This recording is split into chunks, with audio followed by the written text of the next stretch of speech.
Bình dầu có nổ không mà? Lỗ rồi, cái nó không rồi. Đi rồi, nó có xu rồi, lấy cháy rồi. Không có môi. Nào này em đưa. Bên kia là cháy rồi.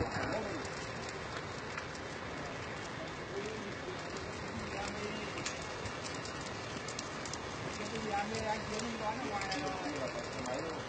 Có lặng không? Có cục này có lặng không nhỉ? Đẩy phát này anh em mình hết mà. Máy này chụp cho ai đi xong rồi ấy đi. Chụp rõ lên. Bảo hiểm cho ai đi. Chờ tí cho mai họ mất thì đến mất rồi.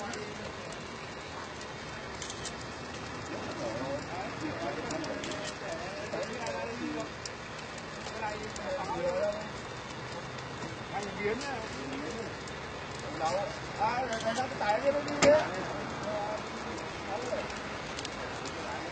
Cho nên thì đéo được thì tắc vẽ đường rồi.